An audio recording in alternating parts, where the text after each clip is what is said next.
This is your Daily 5 for Monday, August 17th, 2026. For the second of the movies that we watched this week, I'm not going to review the first one on the 5 because I reviewed it like 3 years ago, so it's pretty recent, which is Lady Reporter with Cynthia Rothrock. Lando hadn't seen it though, so I had to make sure we watched it. And also, because the movie I'm reviewing today was one that neither of us had seen, I don't think Lando had even heard of it, it was another one of those, well, let's go with something we know is good just in case, because after that 2-pack of the kaiju movies that didn't work out, I'm pretty sure I'm going to sandbag in most cases unless I'm really, really positive that we've got 2 winners. In any event, the second movie we watched this week was 2025's The Furious. Now, this is a movie I had seen a lot of good things written about from critics that I tend to value, from people whose opinions I actually tend to align with. And so I was relatively sure that it wasn't going to be bad. But again, you never know anymore. So that's why I kind of, made sure we were insured with a Cynthia Rothrock film.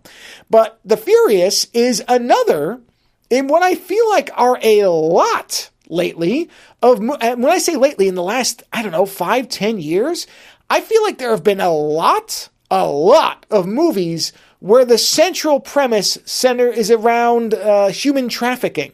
This seems to be something that just suddenly has gotten far more popular. The Milla Jovovich movie I talked about was around human trafficking.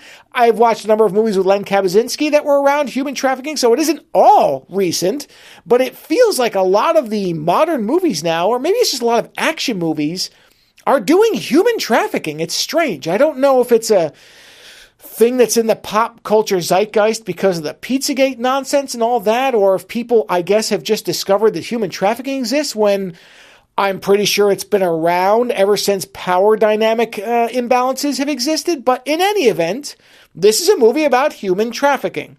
Now, you really don't need to know much else about it because I'll tell you right up front, the weakest part of this movie is the story and the writing. It is forgettable to silly.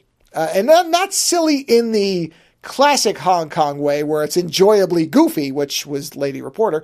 But no, it's just badly written. Some of the dubbing is, as many people have pointed out, awful and strangely awful. That is inexplicably less than you would expect of a movie this caliber. However, on the plus side, and for most people, this will obliterate any concerns about story.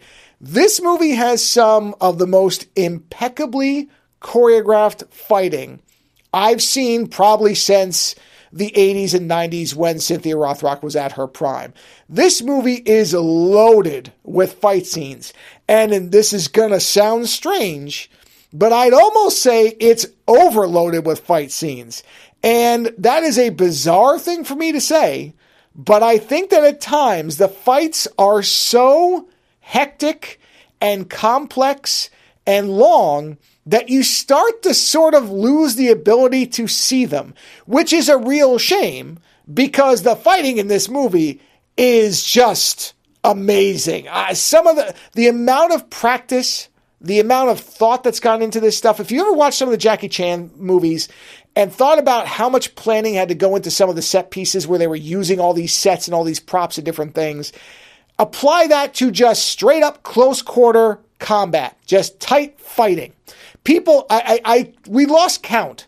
I want to look and see if there is a counter for the amount of times that reversals via somebody being thrown over somebody else's shoulders happened, often multiple times in the same few minute span. It is really just something to behold. And from a technical standpoint, I was blown away by it.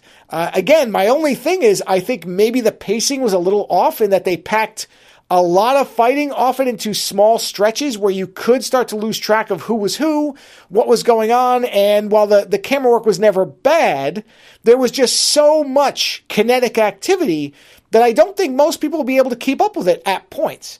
But again, this is all minor stuff compared to the fact that there is some amazing fighting in this movie.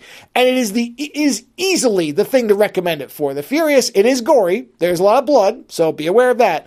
But if you are somebody who enjoys a well-choreographed fight scene, then especially in the modern day, I can't think of many movies that are as well done and as visually captivating as The Furious. So if you get a chance to see it, I'd highly recommend it because it really, really is something.